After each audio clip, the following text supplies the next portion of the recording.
Hello friend, स्वागत है आप सभी का हमारे यूट्यूब चैनल महासंग्राम में। अगर आप हमारे चैनल पर पहली बार आए तो हमारे चैनल को सब्सक्राइब करें। चलिए दोस्तों, इस वीडियो में हम बात करेंगे क्लास जो 10th को जो टॉपिक चला रहे थे दोस्तों, एक टॉपिक कंप्लीट हो गया था, दूसरा टॉपिक न्यू टॉपिक आज स्टार्ट कर रहे हैं दोस्तों।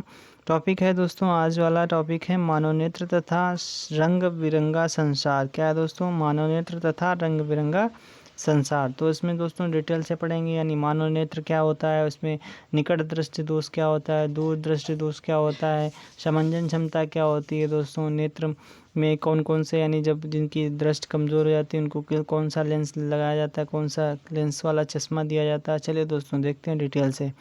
पहले देखते हैं मानव नेत्र क्या होता है दोस्तों। मानव नेत्र दोस्तों ये होता है अत्यंत मूल्यवान एवं सुग्राही ज्ञानेंद्रिय है दोस्तों, और यह इस अद्भुत संसार तथा हमारे चारों ओर के रंगों को देखने योग्य बनाता है दोस्तों। किसके योग्य बनाता है? रंगों को देखने योग्य बनाता है।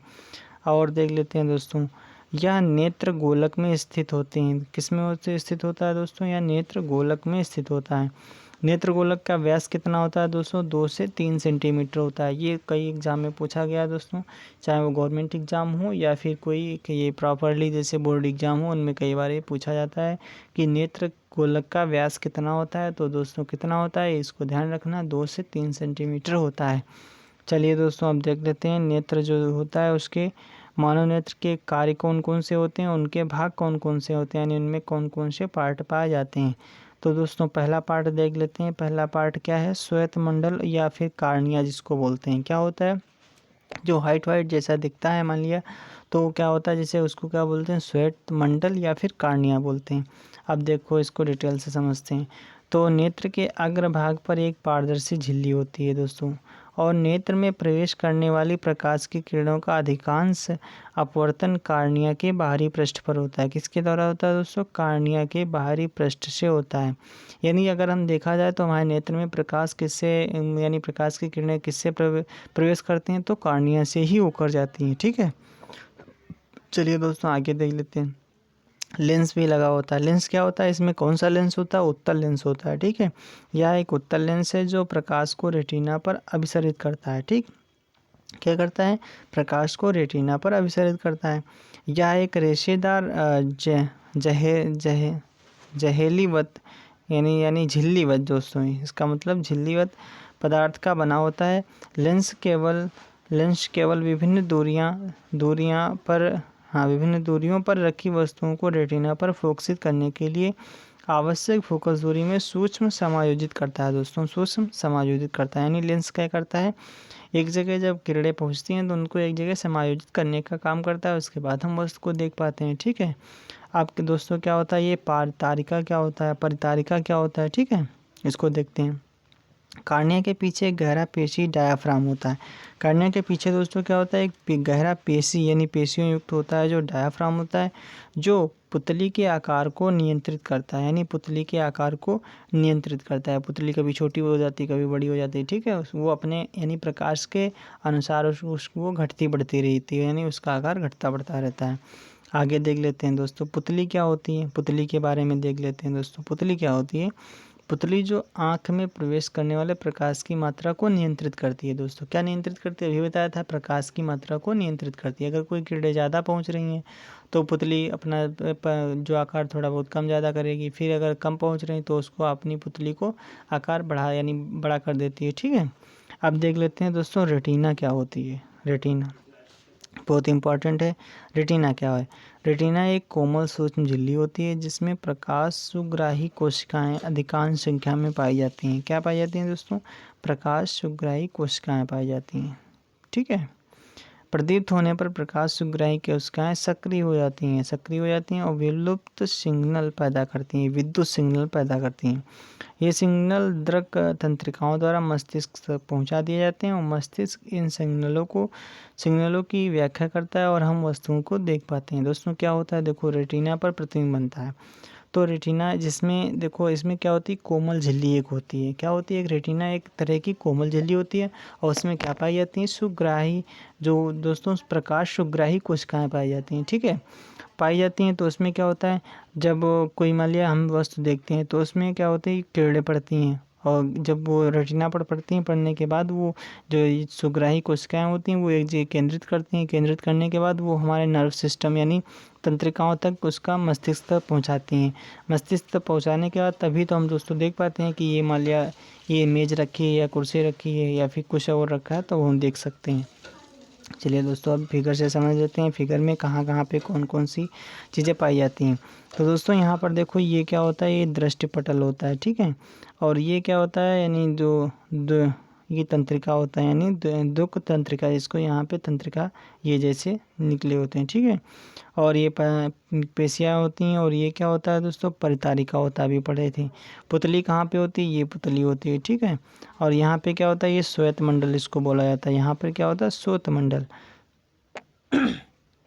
और दोस्तों देखो नेत्र क्या होता है, ये वाला, यहाँ पर नेत्र को, यहाँ पर नेत्र होता है। क्रिस्टली लेंस कहाँ होता है, ये वाला लेंस लगा होता है, ये उत्तल लेंस लगा होता है। चलिए दोस्तों आगे देख लेते हैं। आगे क्या है, दूर बिंदु क्या होता है और निकट बिंदु क्या होता है। अब इसको भी समझ लेते हैं दोस्तों।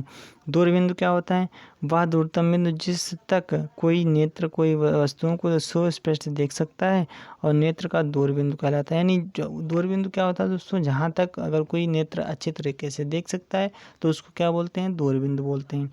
अब निकट बिंदु क्या होता है दोस्तों, और सामान्य नेत्र के लिए यदि अत्यंत दोस्तों सामान्य नेत्र के लिए यह अनंत दूरी पर होता है। कितना होता है दोस्तों, अनंत दूरी पर होता है, यानी कोई निश्चित नहीं है। आगे देख लेते हैं निकट दूरी क्या होती है। निकट बिंदु क्या होता है, यानी नियर पॉइंट क्या होता है, वह न्यूनतम दूरी जिस पर रखी कोई वस्तु बिना तनाव के अत्यधिक स्पष्ट देखी जा सकती है। दोस्तों वह न्यूनतम दूरी यानी वह ऐसी नज़दीक जितनी रखी होती हैं वस्तुएं, क्या बोलता है, रखी वस्तु कोई वस्तु बिना तनाव के अत्यधिक स्पष्ट देखी जा सकती है, वो उसे क्या बोलते हैं दोस्तों, निकट बिंदु बोलते हैं, निकट बिंदु बोलते हैं। इसका मान क्या होता है दोस्तों, इसके निकट बिंदु सामान्यतः माना जाता है तो लगभग 25 सेंटीमीटर की दूरी पर होता है दोस्तों। इसे क्या कहते हैं, सुस्पष्ट दृष्टि की न्यूनतम दूरी भी कहते हैं दोस्तों। क्या कहते हैं, सुस्पष्ट नृत्य की दोस्तों दृष्टि की न्यूनतम दूरी भी कहते हैं। चलिए दोस्तों आगे देख लेते हैं। समंजन क्षमता क्या होता है दोस्तों, इसको भी हम बता रहे थे, समंजन क्षमता क्या होता है अभी पढ़ेंगे दोस्तों, बता रहे थे। तो दोस्तों आ गया समंजन क्षमता क्या होती है। अभी दोस्तों अभिनेत्र लेंस की वह क्षमता जिसके कारण वह अपनी फोकस दूरी को समायोजित करती है। यानी फोकस दूरी को समायोजित करने की क्षमता जो होती है, यानी जो लेंस लगा होता है उसको फोकस दूरी को जो समायोजित करने की क्षमता को क्या बोलते हैं दोस्तों, समंजन क्षमता बोलते हैं, सिंपल सा। और लेंस की वक्रता पश्चाभी पेशियों द्वारा नियंत्रित की जाती है। किसके द्वारा की जाती है दोस्तों, पश्चाभी पेशियों द्वारा की जाती है। कौन सी, पश्चाभी पेशियों द्वारा इसका नियंत्रित किया जाता है, वक्रता को, लेंस की वक्रता को, ठीक है। अब देख लेते हैं, जो पश्चाभी पेशियाँ होती हैं वो शिथिल होती हैं और लेंस पतला हो जाता है, फोकस दूरी बढ़ जाती है, ठीक है। अगर पश्चाभी कोशिकाएं सिकुड़ती हैं पहले, अगर शिथिल होती हैं तो क्या होता है, लेंस पतला हो जाता है। देखो यहाँ पे क्या दिया गया है, इस फिगर से क्या समझेंगे, इससे समझेंगे दोस्तों, अगर पश्चाभी कोशिकाएं शिथिल हो जाती हैं, ठीक है, तो क्या होता है, लेंस पतला हो जाता है और फोकस दूरी बढ़ जाती है। अगर पश्चाभी कोशिकाएं यानी पेशियां क्या हो जाती है, सिकुड़ती हैं तो लेंस कैसा हो जाता है दोस्तों, लेंस मोटा हो जाता है और फोकस दूरी क्या हो जाएगी, कम हो जाएगी, ठीक है। देखो इसमें अपोजिट चलता है, जैसे क्या है, देखो सिकुड़ती हैं तो दूरी, ये फोकस दूरी कम होती है, ये भी कम हो रहा है, ये मोटा हो जाता है, केवल लेंस मोटा हो जाता है, ठीक है। चलिए दोस्तों आगे देख लेते हैं। अब देख लेते हैं दृष्टि दोष तथा उनका संशोधन। जैसे मोतिया बिंदु क्या होता है, ठीक है। मोतिया बिंदु तो आप लोगों ने कई बार सुना होगा कि मोतिया बिंदु क्या होता है, कैसे क्या होता है, यानी नेत्र से संबंधित है, ठीक है। तो देख लेते हैं, अधिक उम्र के कुछ व्यक्तियों के नेत्र का क्रिस्टली लेंस दूधिया तथा धुंधला हो जाता है। यानी जो लेंस लगा होता है वो दूधिया और धुंधला हो जाता है, ठीक है। इस स्थिति को क्या कहते हैं दोस्तों, मोतिया बिंदु कहते हैं। क्या कहते हैं दोस्तों, मोतिया बिंदु कहते हैं। इसके कारण नेत्र की दृष्टि में कमी या पूर्ण रूप में दृष्टि क्षय हो जाती है। यानी दोस्तों अगर हम देखने में यानी कमी आ जाती है, हम देख नहीं सकते अच्छे से, या फिर नेत्र की जो रोशनी होती है वो चली जाती है, ठीक है, दृष्टि क्षय हो जाती है।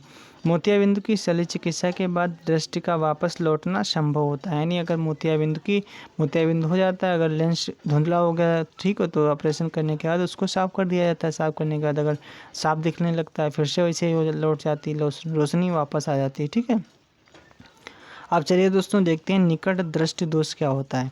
इस दोष में व्यक्ति निकट रखी वस्तुओं को तो स्पष्ट देख सकता है। इसका मतलब अगर इसको जो मान लिया जो पॉइंट लिखा होता है उसी में पूरे डिटेल से परिभाषा अगर हम समझ सकते हैं आसानी से। निकट दृष्टि दोष यानी निकट दृष्टि यानी निकट की वस्तुएं देख सकते हैं, ठीक है। तो निकट रखी वस्तुओं को स्पष्ट देख सकता है परंतु दूर रखी वस्तुओं को सुस्पष्ट नहीं देख पाता है, ठीक है। ऐसे दोषयुक्त व्यक्ति का दूर बिंदु अनंत पर ना होकर केवल नेत्र के पास आ जाता है, नेत्र के पास आ जाता है दोस्तों। चलिए दोस्तों अब देख लेते हैं दोष उत्पन्न होने के कारण क्या होते हैं। सिंपल सा ये भी पूछा जाता है, कभी कभी शॉर्ट में पूछ देता है 1 नंबर में 2 नंबर में, या फिर कभी कभी ऑब्जेक्टिव में पूछ देता है, या डिटेल से अगर अध्ययन यानी लिखने के लिए आता है लॉन्ग में 3-4 नंबर में, तो दोस्तों ये सब पॉइंट हमको लिखने पड़ते हैं। तो निकट दृष्टि दोष होने के कारण दोस्तों पहला नंबर है अभिनेत्र लेंस की वक्रता का अत्यधिक होना। दोस्तों अत्यधिक यानी क्या हो जाती है दोस्तों, वक्रता, जो लेंस की वक्रता हो जाती है वो अत्यधिक हो जाती है। और नेत्र लेंस का लंबा हो जाता है दोस्तों, नेत्र लेंस क्या हो जाती है, लंबी हो जाती है, ठीक है। अब देख लेते हैं निवारण क्या है इसका। निकट दृष्टि के दोष के निवारण के लिए दोस्तों अवतल लेंस का प्रयोग किया जाता है। किसका प्रयोग किया जाता है दोस्तों, अवतल लेंस का प्रयोग किया जाता है। आगे देख लेते हैं, अब इसमें फिगर से समझ लेते हैं दोस्तों क्या है। दोस्तों इसमें देखो निकट दृष्टि दोष इसमें दर्शाया गया है, ठीक है। निकट दृष्टि दोष ये यहाँ पे, ठीक है। आगे देख लेते हैं, ये निकट दृष्टि दोष वाला ये वाले फिगर है, ठीक है। आगे देख लेते हैं दोस्तों अगला क्या है, दीर्घ दृष्टि दोष क्या है दोस्तों। दीर्घ दृष्टि दोष, कोई व्यक्ति दूर की वस्तुओं को तो स्पष्ट देख सकता है परंतु निकट की रखी वस्तुओं को सुस्पष्ट नहीं देख पाता है। यानी जो इसमें क्या है, अगर निकट रखी वस्तुएं तो उनको नहीं देख पाएगा, दूर रखी तो दूर वाले आसानी से देख सकता है। ऐसे दोषयुक्त व्यक्ति का निकट बिंदु सामान्यतः कितनी दूरी पर होता है दोस्तों, 25 सेंटीमीटर से दूर हट जाता है। कितनी दूरी से, 25 सेंटीमीटर दूरी से दूर हट जाता है। आप दोस्तों देख लेते हैं कि होने का कारण क्या है, ये भी तो पता होना चाहिए क्या कारण है। तो अभिनेत्र लेंस की फोकस दूरी का अत्यधिक हो जाना। अगर अभिनेत्र देखो फोकस दूरी जब अधिक हो जाएगी तभी तो हम दूर का देख सकते हैं, ऐसा तो हो नहीं सकता है कि हम अगर फोकस दूरी कम है तो दूर का देख लें, ठीक है। आगे क्या है, नेत्र गोलक का छोटा हो जाना। अगर नेत्र गोलक छोटा हो जाएगा और फोकस दूरी बढ़ जाएगी तो हम दूर का आसानी से देख सकते हैं। अब इसके निवारण के लिए क्या प्रयोग किया जाता है, उत्तल लेंस का प्रयोग किया जाता है। उत्तल लेंस का प्रयोग करके संशोधित किया जा सकता है, ठीक है। चलिए दोस्तों देख लेते हैं आगे। अब दोस्तों देख लेते हैं जरा दृष्टि दोष क्या होता है। यह भी बहुत पूछा जाता है, बहुत बार इसको परीक्षा में पूछा गया, जरा दृष्टि दोष क्या होता है। अब दोस्तों देखो जैसे जैसे आयु बढ़ती है व्यक्ति की तो क्या होती है, उसकी रोशनी कम पड़ती जाती है। तो वही इसमें बताया गया है। आयु में वृद्धि होने के साथ साथ मानव नेत्र में समंजन क्षमता घट जाती है। क्या घट जाती है दोस्तों, समंजन क्षमता घट जाती है। अधिकांश व्यक्तियों का निकट बिंदु दूर चला जाता है और दूर वाला बिंदु निकट आ जाता है। इस दोष को क्या कहते हैं दोस्तों, जरा दूर दृष्टि बोलते हैं, जरा दूर दृष्टिता कहते हैं। क्या कहते हैं दोस्तों, जरा दूर दृष्टिता कहते हैं। कारण क्या है दोस्तों, इसका भी कारण देख लेते हैं। कारण इसमें यह है पश्चाभी पेशियों के धीरे धीरे दुर्बल होने तथा क्रिस्टली लेंस के लचीलेपन में कमी आने के कारण होता है। किसके कारण होता है दोस्तों, जो इसमें देखो पेशियाँ जो होती हैं, पश्चाभी पेशियाँ होती हैं जो, उसमें क्या हो जाता है धीरे धीरे दुर्बल हो जाती हैं, वो दुर्बलपन आ जाता है उनमें। और क्या होता है, जो लेंस लगा होता है दोस्तों उसमें लचीलापन आ जाता है, लचीलेपन में कमी आने के कारण उत्पन्न होता है। अब निवारण कैसे किया जाएगा दोस्तों, इसका निवारण किया जाता है उत्तल लेंस का प्रयोग करके किया जाता है, ठीक है। कभी कभी किसी व्यक्ति के नेत्र में दोनों ही प्रकार के दोष पाए जाते हैं, जैसे दूर दृष्टि दोष और निकट दृष्टि दोष पाए जाते हैं। और क्या करते हैं दोस्तों, दोनों पाए जाते हैं तो उनको यानी जो उनके निवारण के लिए क्या किया जाता है दोस्तों, द्विफोक्सी लेंसों की आवश्यकता होती है। ऊपरी भाग में क्या होता है दोस्तों, अवतल लेंस होता है और निचले भाग में क्या होता है, उत्तल लेंस होता है। इसको कई बार पूछा गया एग्जाम में। यानी ऊपरी भाग अगर जो इसमें यानी जिन लोगों के दोनों दृष्टि दोष होते हैं, मतलब निकट भी है दूर भी है, निकट का भी नहीं साफ देख पा रहे हैं ना फिर दूर का साफ देख पा रहे हैं, तो क्या उसमें किस लेंस का प्रयोग किया जाता है, उसमें दोस्तों किया जाता है द्विफोक्सी लेंस का प्रयोग किया जाता है, ठीक है। तो उसमें दोस्तों द्विफोक्सी लेंस का प्रयोग किया जाता है और ऊपरी भाग में जो लगाया जाता है वो अवतल लेंस होता है और निचले भाग में जो लगाया जाता है वो कैसा होता है दोस्तों, उत्तल लेंस होता है। और आगे देख लेते हैं दोस्तों, आगे क्या है, आगे देख लेते हैं दोस्तों, दोनों नेत्रों का सिर पर सामने की ओर स्थित होने का लाभ क्या है दोस्तों। दोनों नेत्रों का सिर पर सामने की ओर स्थित होने का लाभ क्या है। मान लीजिए ऐसा दोस्तों होता है कई बार, इससे हमें त्रिविम यानी चाक्षुषी का लाभ मिलता है दोस्तों। इससे हमारा दूर यानी हमारा दृष्टि क्षेत्र विस्तृत हो जाता है और इससे हम धुंधली चीज़ों को भी देख पाते हैं। क्या करते हैं दोस्तों, इससे हम धुंधली चीज़ों को भी देख पाते हैं। अगर कैसे, अगर हमारी जो दोनों नेत्रों का सिर सामने की ओर स्थित होने का लाभ है दोस्तों। चलिए दोस्तों, आज के लिए इतना ही। कल हम ये थोड़ा बहुत क्वेश्चन का डिस्कशन करते हैं और उसके बाद अगला टॉपिक स्टार्ट करेंगे दोस्तों। अगला क्या है, अगला हमारा पड़ता है विचलन कोण है क्या है, और ये प्रिज्म क्या है, विक्षेपण क्या है, ठीक है, इंद्रधनुष कैसे बनता है। ठीक है दोस्तों, चलिए दोस्तों, आज के लिए इतना ही। अगर आप हमारे चैनल पे पहली बार आएँ तो हमारे चैनल को सब्सक्राइब जरूर करें, लाइक करें, शेयर करें अगर आप हमारे चैनल पे पहली बार आएँ। चलिए दोस्तों, आज के लिए इतना ही। Thank you.